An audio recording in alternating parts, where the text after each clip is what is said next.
الحمد لله وكفى وسلام على عباده الذين اصطفى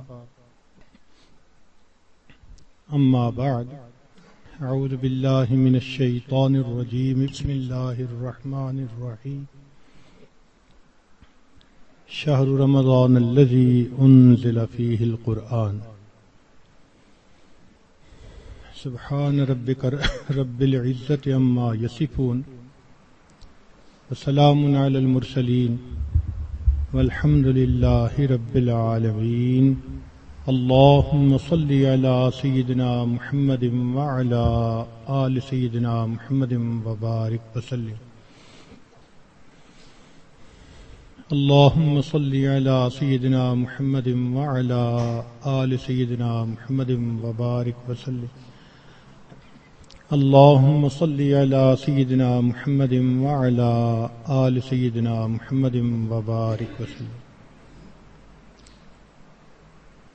آج کی بات فضائل رمضان ہی کے بارے میں ہوگی، گو کہ پورا مہینہ آپ اس کی فضیلتیں دروس میں، جمعہ کے خطبات میں سنتے رہے ہیں، لیکن پھر بھی بات کو بار بار کرنے سے انسان کی کیفیات بہتر ہوتی ہیں۔ قرآن مجید کی گواہی ہے فذکر فإن الذکرى تنفع المؤمنین، اے میرے محبوب صلی اللہ علیہ وسلم آپ نصیحت کیجئے، نصیحت ایمان والوں کو فائدہ دیتی ہے۔ تو وہی باتیں دوبارہ سنیں گے تو دل میں ممکن ہے ایک نیا جوش، ایک نیا ولولہ بیدار ہو جائے اور بقیہ ایام ہم زیادہ اچھے انداز سے گزار سکیں۔ اسلامی مہینوں کی ابتدا محرم سے ہوتی ہے اور اسلامی مہینوں کی انتہا ذی الحجہ پر ہوتی ہے۔ پہلا مہینہ محرم اور آخری مہینہ ذی الحجہ۔ پہلا مہینہ بھی قربانی کی یاد دلاتا ہے اور آخری مہینہ بھی قربانی کی یاد دلاتا ہے۔ سیدنا ابراہیم علیہ السلام کو 10 محرم کو آگ میں ڈالا گیا تھا اور ذی الحجہ کی 10 تاریخ کو سیدنا اسماعیل علیہ السلام کو اللہ کے نام پر قربان کیا۔ تو اسلامی سال کی ابتدا میں بھی قربانی کا سبق ہے، انتہا میں بھی قربانی کا سبق۔ اب اگر اس سال کے 2 حصے کیے جائیں تو 2 شش ماہیاں بنتی ہیں، پہلے 6 مہینے اور دوسرے 6 مہینے۔ پہلے 6 مہینوں میں درمیان میں تیسرا مہینہ ہے ربیع الاول، وہ بھی انعام کا مہینہ، کہ اس میں اللہ کے پیارے حبیب صلی اللہ علیہ وسلم دنیا میں تشریف لائے۔ اللہ رب العزت نے انسان کو بے شمار نعمتیں دی، احسان نے جتایا، آنکھیں دیں، زبان دی، دماغ دیا، سماعت دی، کھانے پینے کو کیا کیا نعمتیں دی، پانی دیا، ہوا دی، رہنے سہنے کو گھر دیا، مگر احسان نے جتایا۔ انسان کی خاطر زمین بنائی، آسمان بنایا، احسان نے جتایا۔ ایک نعمت ایسی تھی کہ اللہ رب العزت نے جب وہ عطا کی تو اس کو عطا فرماتے ہوئے اللہ نے احسان بھی جتلایا۔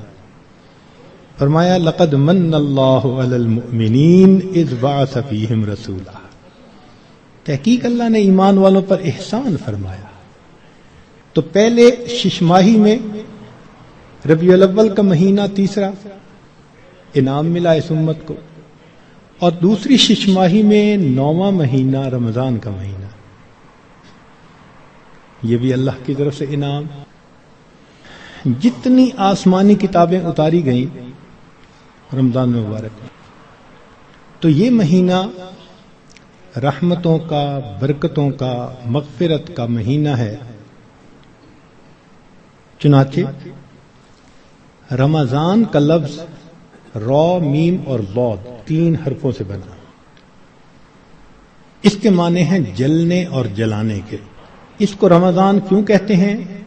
لِأَنَّهُ يَرْمَزُ الذُّنُوبَ، اس لیے کہ یہ مہینہ انسان کے گناہوں کو جلا دیا کرتا ہے۔ جیسے آگ کسی چیز کو جلا کے ختم کر دیتی ہے، یہ مہینہ بھی مومن کے گناہوں کے نام و نشان کو مٹا دیتا ہے۔ زمین اگر ناپاک ہو تو ایک طریقہ تو یہ ہے کہ اتنی بارش برسے کہ ساری گندگی بہہ جائے، اب جب زمین دوبارہ خشک ہوگی تو پاک کہلائے گی، اور دوسرا طریقہ یہ ہے کہ اس زمین پر سورج کی تپش اور گرمی اتنی پڑے کہ وہ گرمی اس نجاست کا نام، نشان، رنگت، ہر چیز کو ختم کر کے رکھ دے، زمین پھر پاک کہلائے گی۔ تو یہ مثال ہے رمضان کی کہ اس مہینے میں اللہ رب العزت کی طرف سے اتنی رحمتوں کی بارش ہوتی ہے کہ انسان کے دل کی نجاستوں کو وہ مٹا کے رکھ دیتی ہے۔ یا یوں سمجھ لیں کہ اس مہینے میں برکات کی ایسی تپش آتی ہے انسان کے دل پر، نور کا سورج جو طلوع ہوتا ہے تو وہ دلوں کو اس قدر حرارت پہنچاتا ہے کہ دلوں کی نجاست کو مٹا کے رکھ دیتا ہے، اس لیے اس کو رمضان کہا گیا۔ حدیث مبارکہ میں اس کے مختلف نام ہیں۔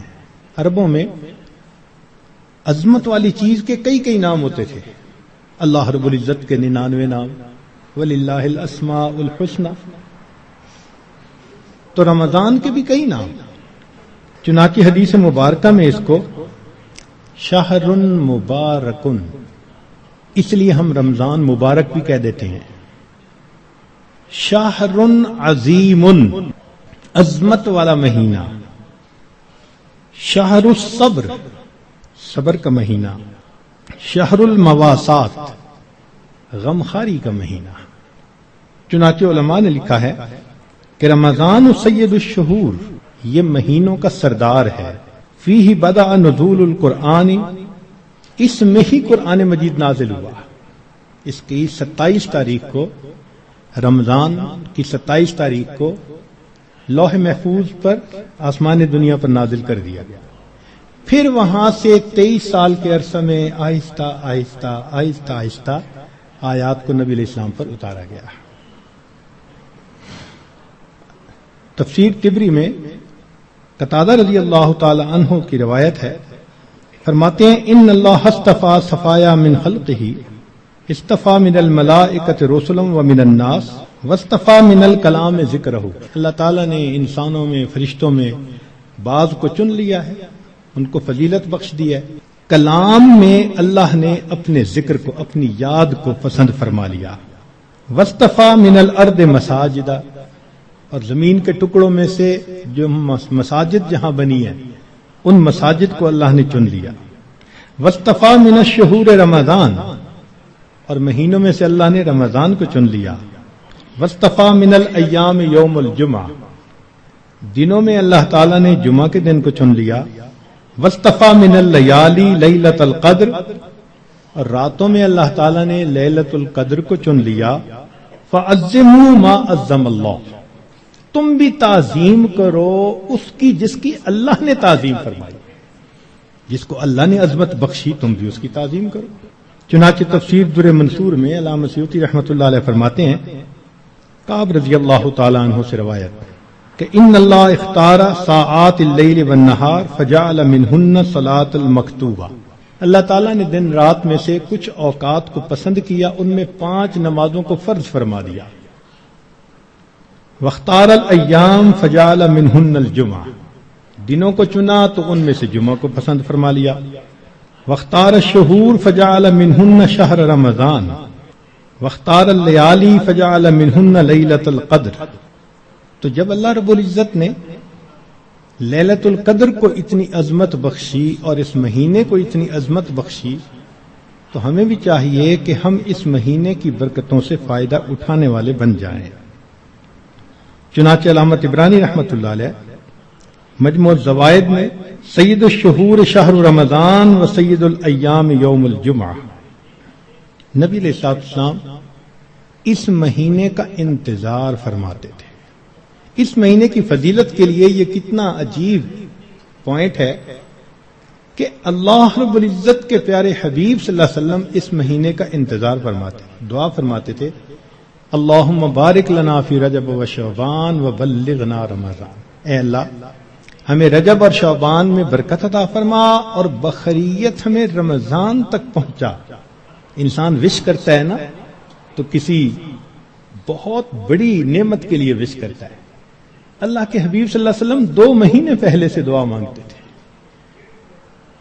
جب بڑے کسی چیز کو بڑا کہیں تو واقعی بڑی ہوتی ہے. اللہ کے پیارے حبیب صلی اللہ علیہ وسلم نے اس مہینوں کو شہر عظیم کہا، بڑا مہینہ. چنانچہ مسلم شریف میں ابو ہریرہ رضی اللہ عنہ سے روایت ہے کہ الصلوات الخمس والجمعۃ الی الجمعۃ ورمضان الی رمضان مکفرات ما بینہن اذا اجتنبت الکبائر. اگر کبائر سے بچا جائے تو جمعے سے جمعہ 5 نمازیں اور ایک رمضان سے دوسرے رمضان تک کے جتنے گناہ ہوتے ہیں وہ سارے کے سارے اللہ تعالیٰ معاف فرما دیتے ہیں. چنانچہ کنز العمال میں لکھا ہے کہ اذا سلمت الجمعۃ سلمت الایام. جمعہ اگر اچھے انداز سے کسی نے گزار لیا تو باقی دن بھی اس کے اچھے گزر جائیں گے. وَإِذَا سَلِمَ رَمَضَانُ سَلِمَتِ السَّنَةُ. اور جس نے رمضان اچھے انداز سے گزار دیا آنے والا پورا سال اس کا اچھا گزار دیا جائے گا. امام ربانی مجدد ثانی رحمۃ اللہ علیہ اپنے مکتوبات میں فرماتے ہیں کہ یہ رمضان کا مہینہ آنے والے سال کا ایک نمونہ ہوتا ہے. جس انداز سے بندہ گزارتا ہے اللہ تعالیٰ بقیہ سال انہی اعمال کی توفیق عطا فرما دیتا ہے. مثال کے طور پہ ایک نوجوان اگر چاہتا ہے کہ میں اپنی آنکھوں کا پرہیز کروں، غیر محرم سے اپنی آنکھوں کو بچاؤں، تو وہ رمضان میں اس کی مشق کر لے. اگر پورا رمضان غیر محرم سے نظر بچا لی، بقیہ پورا سال اللہ اس کو توفیق عطا فرما دے گا. آپ پورا رمضان تہجد کی پابندی کر لیجئے، تلاوت کی، اعمال کی پابندی کر لیجئے، اور پھر دیکھیے بقیہ پورا سال وہ کام کس طرح آسان ہو جاتے ہیں. اللہ تعالیٰ توفیق دے دیتے ہیں اس بندے کو. اس لیے ہمارے اکابر رمضان کو بہت اہتمام کے ساتھ گزارتے تھے. بلکہ بخاری شریف کی روایت ہے کہ ایک صحابیہ حج پہ جانا چاہتی تھی، خاوند نے نہ کر دی. پوچھا بھی کیوں؟ اس نے کہا سواری نہیں ہے. اس نے کہا فلاں اونٹ تو ہے. اس نے کہا وہ میں نے صدقے کی نیت کر لی، اب وہ میرا نہیں، وہ اللہ کا ہے، اب میں تمہیں نہیں لے کے جا سکتا. خاموش ہو گئی. خاوند جفت کر کے واپس آیا تو وہ عورت نبی الاسلام کی خدمت میں حاضر ہوئی. اے اللہ کے حبیب صلی اللہ علیہ وسلم، میرا بڑا جی چاہتا تھا میں حج کروں، مگر میرے خاوند نے کہا کہ سواری نہیں، اور میں نے صدقے کا اونٹ تھا بتایا تو اس نے کہا میں اس کو نہیں استعمال کر سکتا.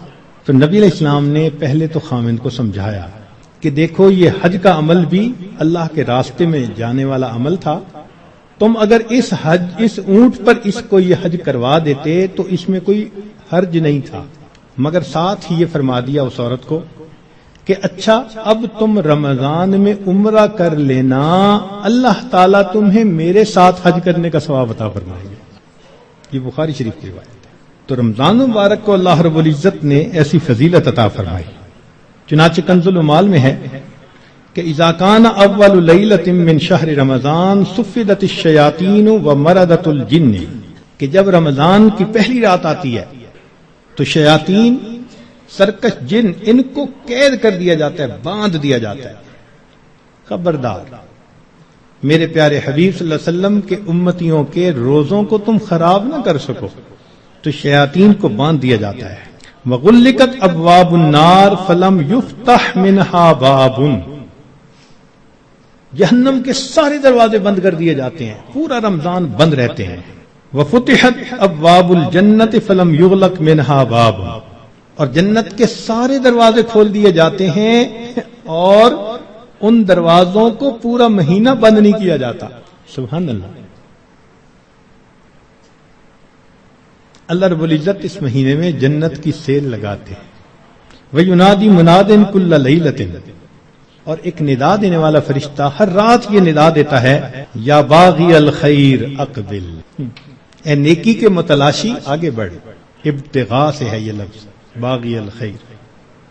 وَيَا بَاغِيَ الشَّرِّ اقصر، اے برائی کے تلاش کرنے والے تھم جا، رک جا. وَلِلَّهِ عُتَقَاءً مِّنَ النَّارِ وَذَلِكَ كُلَّ لَيْلَةٍ. ہر رات میں اللہ تعالیٰ جہنم سے جہنمیوں کو بری فرما دیتے ہیں.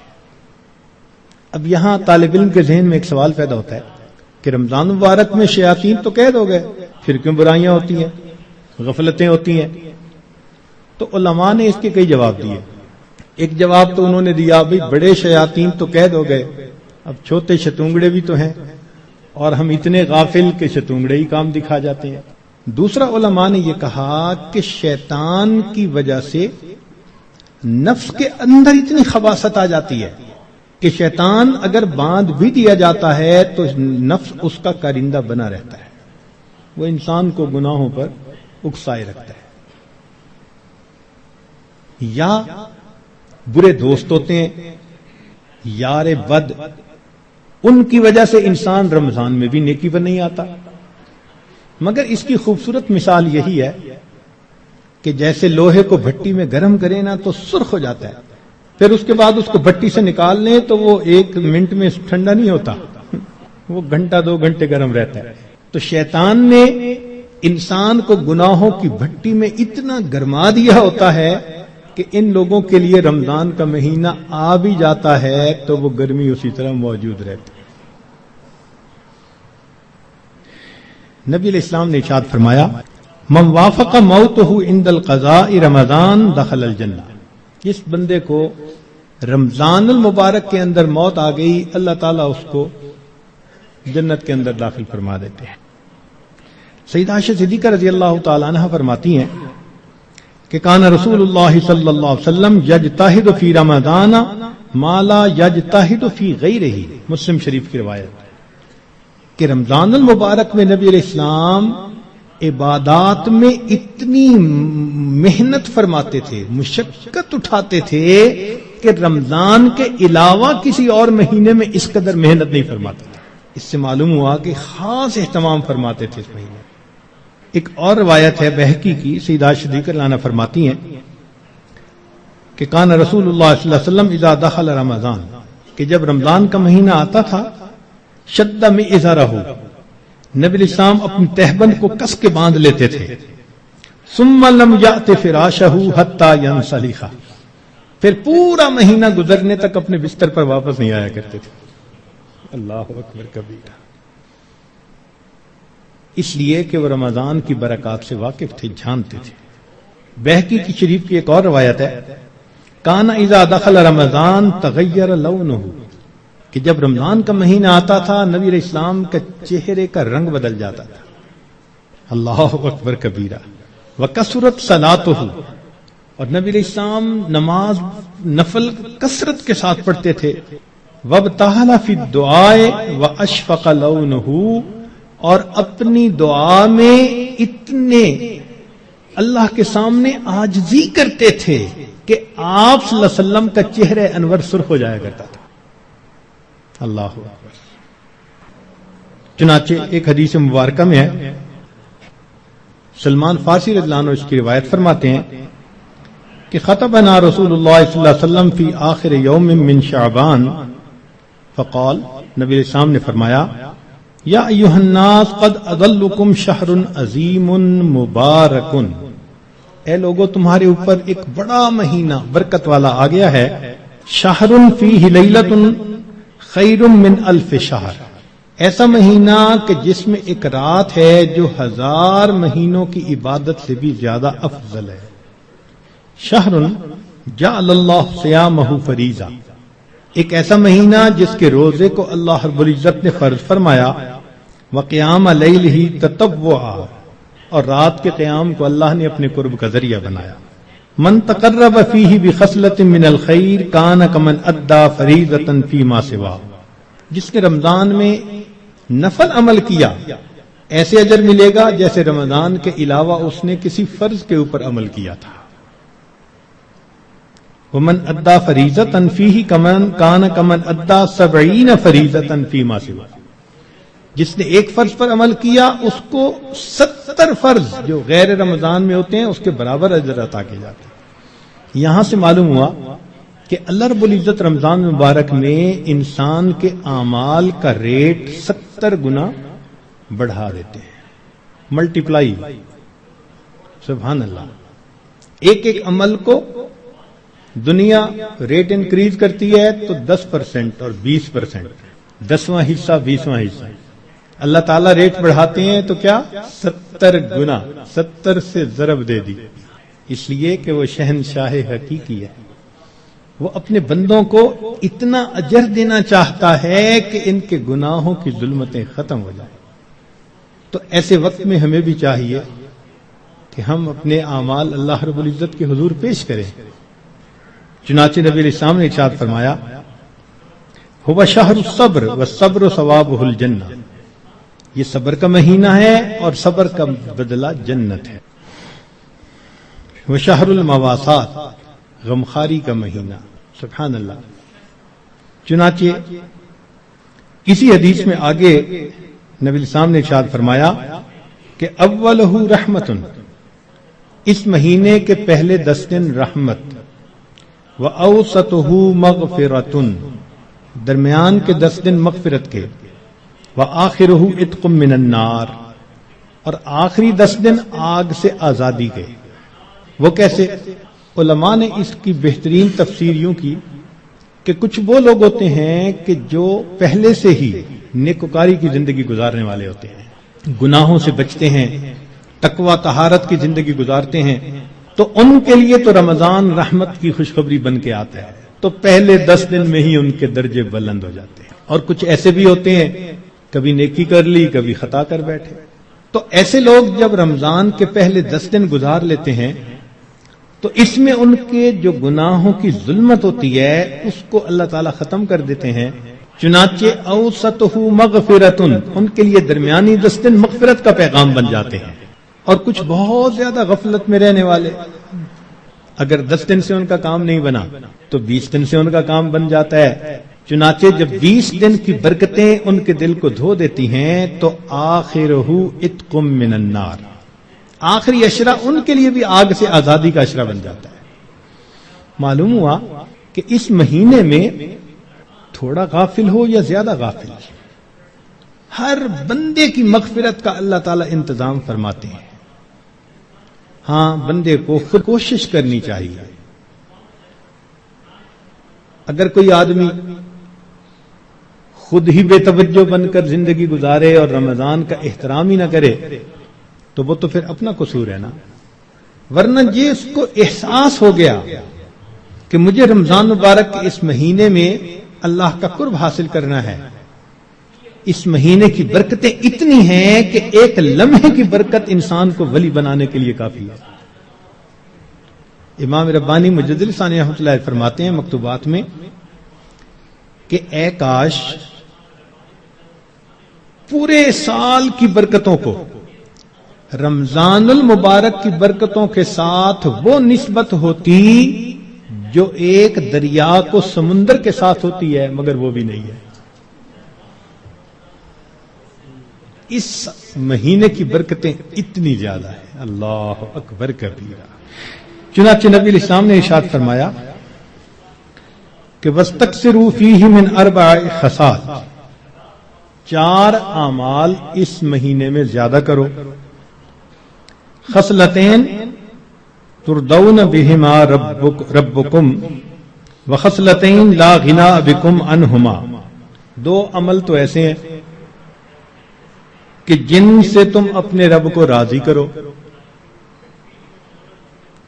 اور 2 عمل ایسے ہیں کہ تمہیں اس کے سوا چارہ ہی نہیں، مجبوری ہے تمہاری۔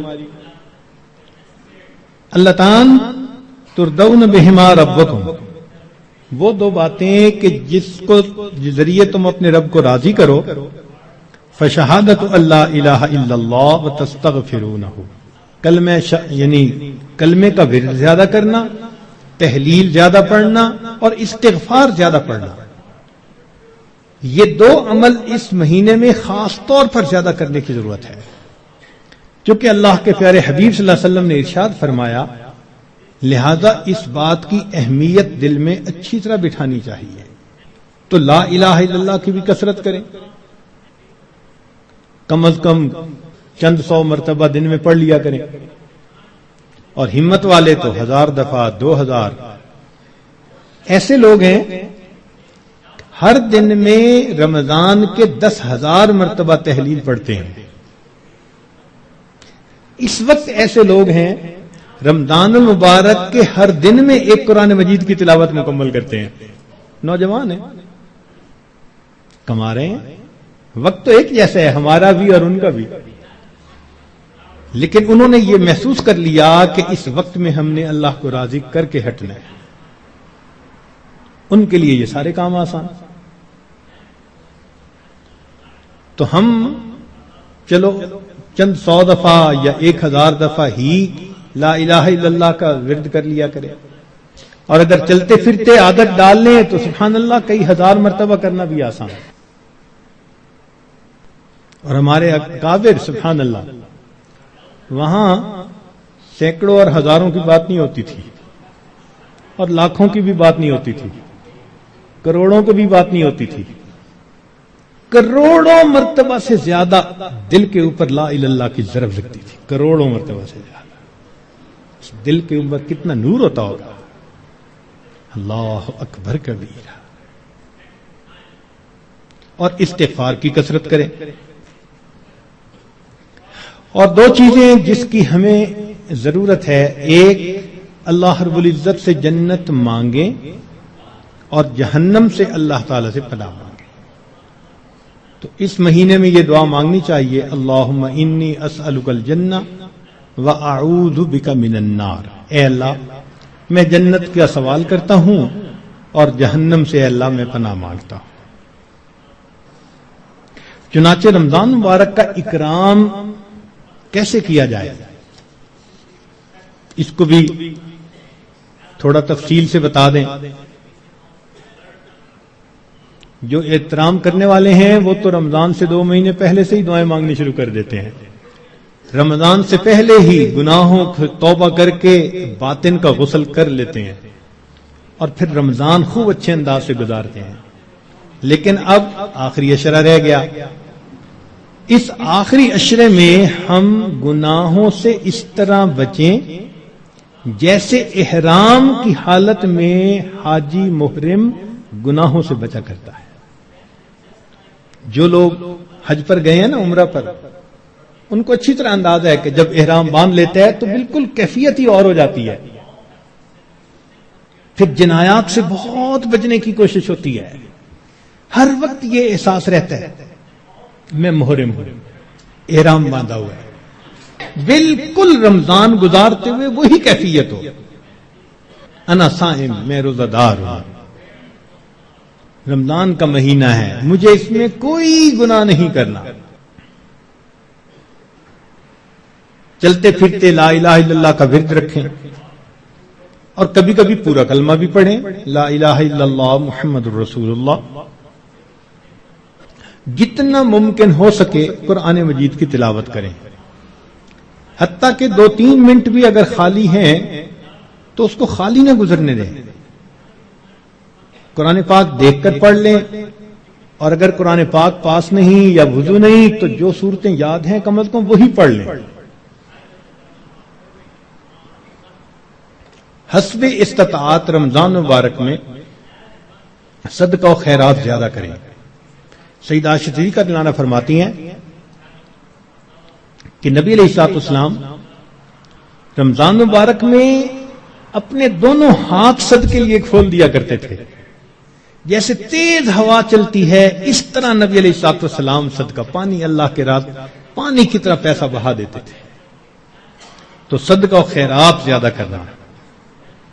وعد و نصیحت کی محفل میں روز بیٹھیں، کہیں فجر کے بعد ہوتی ہے، کہیں تراویح کے بعد ہوتی ہے، اور آخری عشرے کا سنت اعتکاف اگر نصیب ہو تو سبحان اللہ.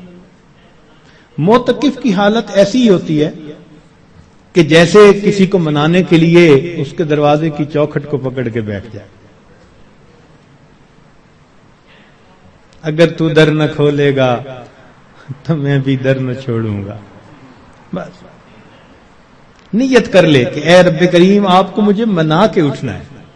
واقعی دیکھا ہم نے، محبت میں ایسے ہوتا ہے، اگر کبھی کوئی محبوب ناراض ہو لوگ قدموں میں بیٹھ جاتے ہیں، بیٹے سے باپ خفا ہو آپ کے قدموں میں بیٹھ جاتے ہیں، ابو جب تک آپ راضی نہیں ہوں گے میں قدموں میں سے نہیں اٹھوں گا۔ سبحان اللہ، یہی مومن کا حال ہونا چاہیے۔ اے کریم تیرے در پر آ کر بیٹھ گئے ہیں،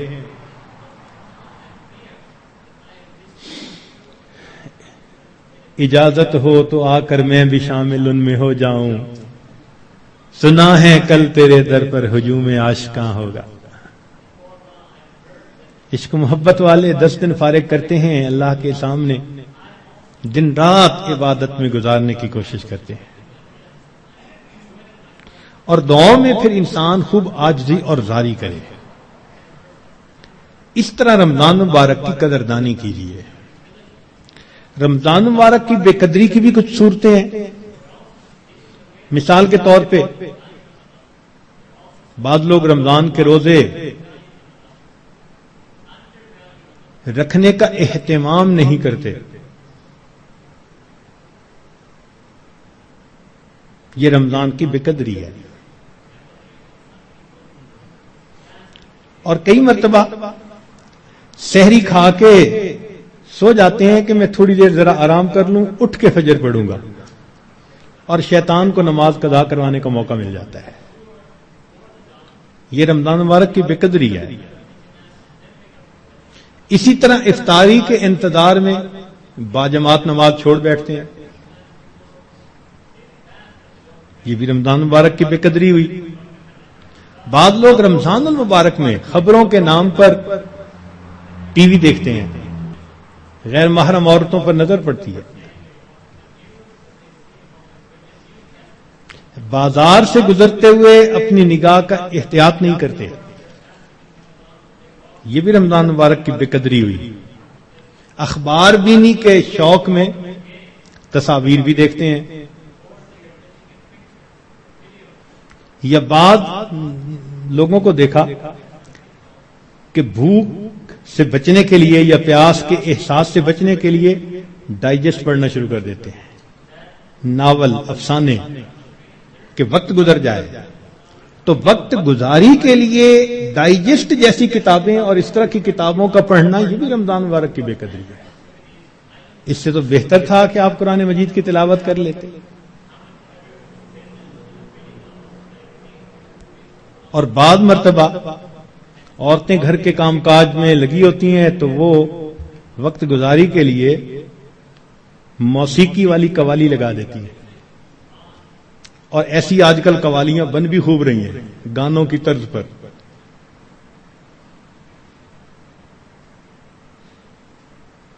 بھئی کوئی بیت الخلاء کے طرز پر مسجد بنا دے تو آپ کو خوشی ہوگی، دیکھ کے غصہ آئے گا نا۔ تو اگر کوئی نعت بنانی تھی تو ضروری ہے کہ گانے کی طرز پر بنانی ہوتی ہے؟ خدا کے بندو، تو اس قسم کی قوالیاں جن میں ساز ہو، موسیقی ہو، وہ حرام ہوتی ہیں۔ نبی علیہ السلام نے ارشاد فرمایا، میں آلات موسیقی کو توڑنے کے لیے مبعوث ہوا ہوں، اس لیے اس سے 100% پرہیز کرنا چاہیے۔ بعض نوجوان وقت گزارنے کے لیے انٹرنیٹ پہ بیٹھ جاتے ہیں، اور جو دنیا بلا کا گند ہے وہ انٹرنیٹ کے اندر موجود ہوتا ہے، یہ بھی رمضان مبارک کی بے قدری ہوئی۔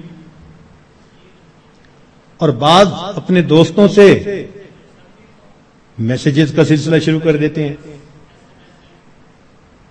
یہ بھی رمضان مبارک کی بے قدری۔ اور اس سے بڑھ کر اور گناہ یہ کہ سیل فون کے اوپر غیر محرم سے باتیں کرتے ہیں یا اس کو میسج بھیجتے ہیں، یہ بھی رمضان کی بے قدری ہے۔ اور یہ بھی رمضان کی بے قدری ہے کہ انسان غیر محرم کو کہے کہ میں اب رمضان میں میسج نہیں بھیجوں گا، اس کے بعد بھیجوں گا، تو اس کا مطلب یہ ہوا کہ اس نے اللہ کے حکم کی تعظیم نہیں کی۔ تو رمضان میں ان گناہوں کو کاملاً چھوڑنا ہے، یہ نہیں کہ صرف رمضان کے لیے چھوڑنا ہے۔ بعض لوگ حالات حاضرہ کے نام پر ایک دوسرے بندے کی غیبتیں شروع کر دیتے ہیں، بعض لوگ رمضان میں یہ کہنے میں بڑا خوش محسوس کرتے ہیں آج روزہ بڑا لگ رہا ہے. بھائی صبر کیجئے، صبر کا مہینہ ہے، اور روزہ لگا بھی تو کتنے گھنٹے کی بات ہے، چند گھنٹے کی بات ہے. مگر وہ اس کو ایک ٹاپک بنا لیتے ہیں، ہر آنے والے کو بس میں اٹھ نہ سکا اور تھوڑا وقت تھا، پانی نہ پی سکا اور کھانا نہ کھا سکا. ایسے لگتا ہے جیسے روزے کا ماتم کر رہے ہو بیٹھے ہوئے. یہ بھی رمضان کی بے قدری ہے.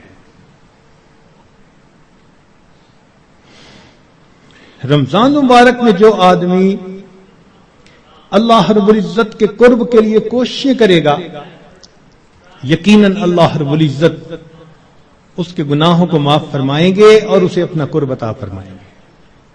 اب ایک دو باتیں مزید سن لیجئے تاکہ بات کو مکمل کریں کہ اگر کوئی نیک بندہ آپ کو بتائے کہ قبولیت دعا کا وقت ہے، دعا مانگ لو، تو آپ کتنے اہتمام سے دعا مانگیں گے کہ جی ایک نیک بندے نے بتا دیا قبولیت دعا کا وقت تھا. اچھا اگر کوئی واقعی بڑا ولی ہو اور وہ بتا دے پھر تو اور اہتمام سے دعا مانگیں گے. تو اگر ایک ولی کے بتانے پر اتنے اہتمام سے دعا مانگتے ہیں تو ولیوں کے سردار، نبیوں کے سردار حضرت محمد مصطفیٰ احمد مجتبی صلی اللہ علیہ وسلم، آپ نے ارشاد فرمایا کہ افطاری کے وقت روزے دار کی دعا کو اللہ تعالیٰ قبول فرماتے ہیں. اب اپنے ذرا ذہن میں سوچیں کہ کیا ہم افطاری کے وقت دعا اس اہتمام سے مانگتے ہیں؟ اور شیطان بھی ایسا ہے کہ وہ افطاری کے وقت دسترخوان پہ چیزیں لگواتا ہے، بس حسرت سے دیکھتے دیکھتے وہ افطاری کا وقت ہی آ جاتا ہے. اس وقت میں اہتمام سے دعا مانگے. رات کے اوقات میں، دن کے اوقات میں اللہ رب العزت سے معافی مانگیں اپنے گناہوں کی، اللہ تعالیٰ کو منانے کی کوشش کریں. یہ بخشش کا مہینہ ہے، رحمتوں کی انتہا ہے. جو بندہ تھوڑی سی بھی کوشش کرے گا یقیناً وہ رمضان کی رحمتوں کی وجہ سے بخش دیا جائے گا. اب یہاں پر ایک بات اور ذہن میں رکھیں کہ ماں اپنے بیٹے کے بارے میں بد دعا نہیں سن سکتی. کسی ماں کے سامنے بیٹے کو بد دعا دیں تو صحیح، حشر دیکھیں گلے پڑ جائے گی. تو ہوتا کون ہے میرے بیٹے کو بد دعا دینے والا؟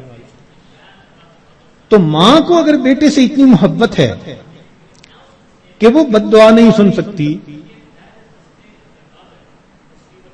تو کیا ایسا ہوگا کہ کوئی بد دعا دے اور ماں آمین کہے بیٹھ کے؟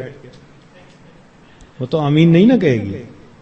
اب ماں کی محبت کا یہ عالم ہے تو اللہ کے پیارے حبیب صلی اللہ علیہ وسلم کو امت کے ساتھ کتنی محبت تھی.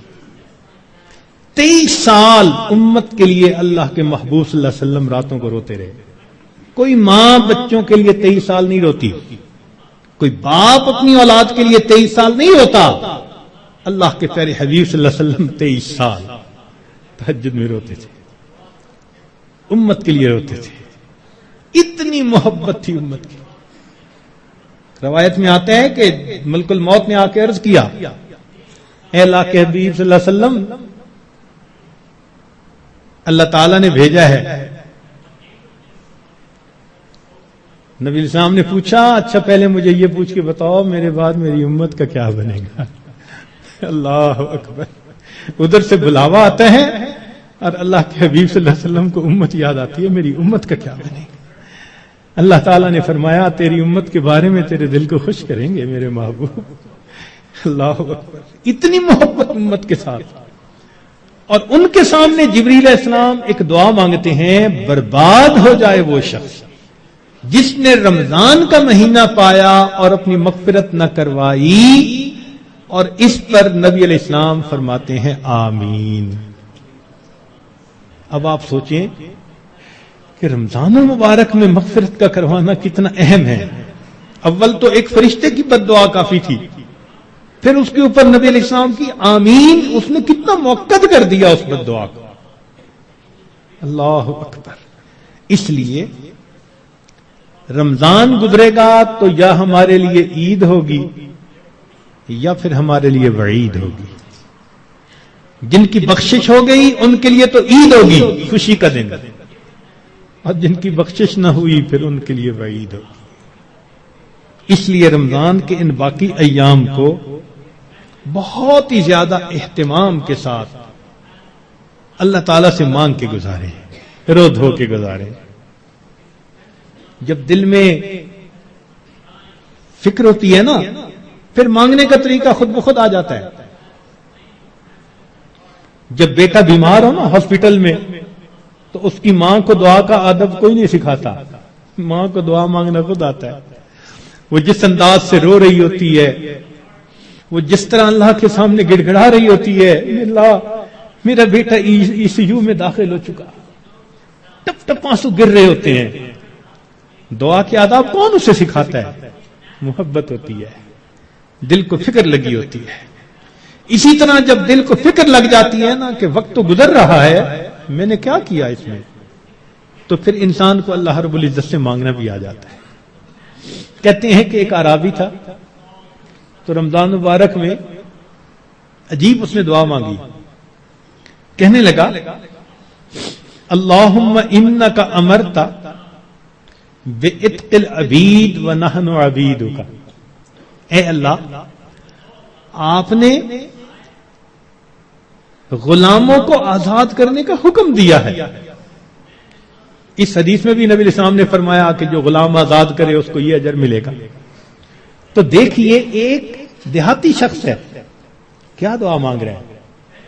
اللہم انک امرت بعتق العبید ونحن عبیدک فاعتقنا من النار فی شہر رمضان.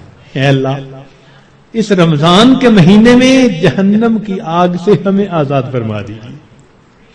اللہ اکبر کبیرہ. اور واقعی بات ایسی ہے. اس لیے کسی نے کیا عجیب بات کہی، ان الملوک اذا شابت عبیدہم. بادشاہ لوگ جو ہوتے ہیں نا، جب ان کی خدمت کرتے کرتے ان کا غلام بوڑھا ہو جاتا ہے نا، وہ پھر اس کو آزاد کر دیتے ہیں، آزاد بندوں کی طرح آزاد بنا دیتے ہیں.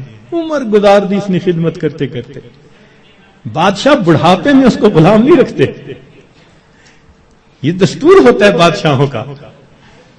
ان الملوک اذا شابت عبیدہم فی رقہم آتقوہم اتق احراری. بڑھاپا جب ہو جاتا ہے وہ کہتے ہیں کہ اس نے تو عمر گزار دی خدمت کرتے کرتے، اب اس کو غلامی سے آزاد کر کے آزاد بندوں جیسی زندگی. وَأَنْتَ يَا سَيِّدِي أَوْلَى بِذَاكَ رَمَا. اے سید، اے میرے سردار، اے میرے آقا، آپ تو اس بات کے زیادہ حقدار ہیں. ہم نے بھی تو کلمہ پڑھتے پڑھتے بال سفید کر لیے نا، دل سفید نہ کر سکے، بال تو سفید کر بیٹھے. کلمہ پڑھتے پڑھتے بوڑھے تو ہو ہی گئے. اے کریم، تو مہربانی فرما، رمضان کے اس مہینے میں اللہ ہمیں جہنم کی آگ سے آزاد فرما. ہمارے پاس کوئی عمل اور نہیں جو اللہ کے حضور پیش کر سکے. عبداللہ ابن مبارک رحمت اللہ علیہ کی بات یاد آتی ہے کہ موت کے وقت اپنے رخسار کو زمین پر رگڑنے لگ گئے اور دعا مانگنے لگے، اللہ عبداللہ کے بڑھاپے پر رحم فرما. یہ نہیں کہا کہ میں محدث ہوں، یہ نہیں کہا میں نے ہزاروں کو حدیث کا علم پڑھایا، یہ نہیں کہا اتنے لوگوں کو ہدایت ملی. کوئی عمل اپنا اللہ کے حضور پیش نہیں کیا. وہ جانتے تھے اللہ کی عظمت کو، وہ پہچانتے تھے. صرف ایک بات کہی، اے اللہ عبداللہ کے بڑھاپے پر رحم فرما دے. تو اگر بادشاہ اپنے بوڑھے غلاموں کو آزاد کر دیتے ہیں تو میرے مولا، ہم تو آپ کے نسلی غلام ہیں. ہمارے والد بھی آپ کے در سے مانگ کے کھاتے تھے، ہماری والدہ بھی آپ کے در سے مانگتی تھی. اللہم انی عبدک وابن عبدک وابن امتک. کیا مانا اس کا؟ یہی تو ہے، میرا باپ بھی منگتا تھا آپ کے در کا، میری ماں بھی منگتی تھی، میں بھی منگتا ہوں۔ اللہ مہربانی کر دیجیے، اپنے در سے خالی نہ اٹھائیے۔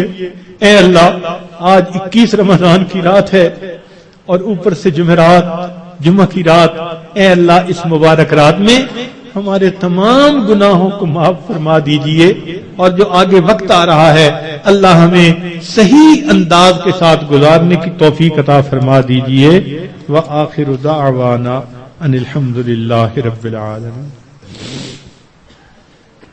تھوڑی دیر کے لیے مراقبہ کر لیجئے، آنکھوں کو بند کر لیجئے، سر کو جھکا لیجئے۔ دنیا اور جو کچھ دنیا میں ہے اس سے ہٹ کٹ کے اللہ اور ولی عزت کی یاد میں ڈوب جائیے۔ دل مغموم کو مسرور کر دے، دل بے نور کو پر نور کر دے،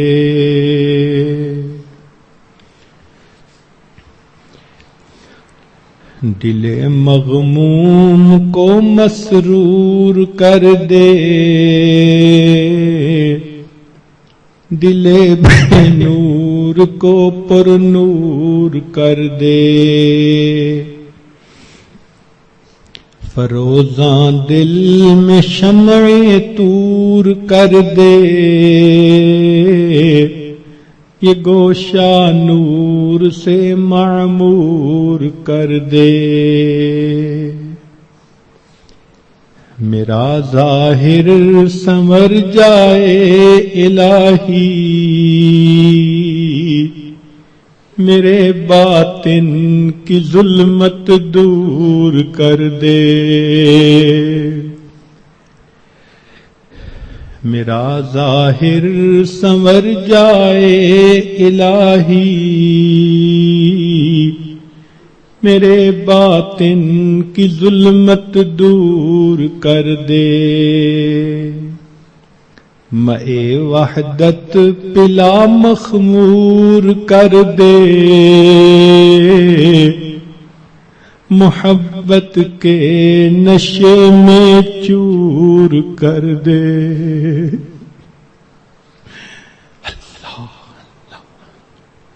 لا الہ الا اللہ محمد رسول۔ دعا کر لیجئے، سبحان ربی العلی الوہاب، اللہم صلی علی سیدنا محمد وعلی آل سیدنا محمد وبارک وسلم۔ اے مالک، ہم آپ کے آج مسکین بندے ہیں، ہمارے گناہوں کو معاف فرما، خطاؤں سے درگزر فرما، عیبوں کی پردہ پوشی فرما۔ اے کریم آقا، بابرکت مہینہ رمضان مبارک کا آ چکا ہے، اللہ اس کی رحمتیں عطا فرما دیجئے، برکتیں عطا فرما دیجئے۔ میرے مولا، بارش تو ہو رہی ہے، ہمارے ہی دل ایسے ہیں جو اس کے اثرات کو قبول نہیں کر پا رہے۔ اے اللہ، ان دلوں سے ظلمت کے پردے ہٹا دیجئے، ان دلوں کو اللہ صحیح معنوں میں زندہ فرما دیجئے۔ اے اللہ، سینوں میں دل کی جگہ سل لیے پھرتے ہیں، اس سل کو اللہ آج دل بنا دیجئے۔ اے کریم، رحمت کا معاملہ فرما دیجئے۔ میرے مولا، ہماری آنکھوں کو پاک کر دیجئے، دلوں کو صاف کر دیجئے۔ اے اللہ، رمضان مبارک کی قدردانی کی توفیق عطا فرما دیجئے۔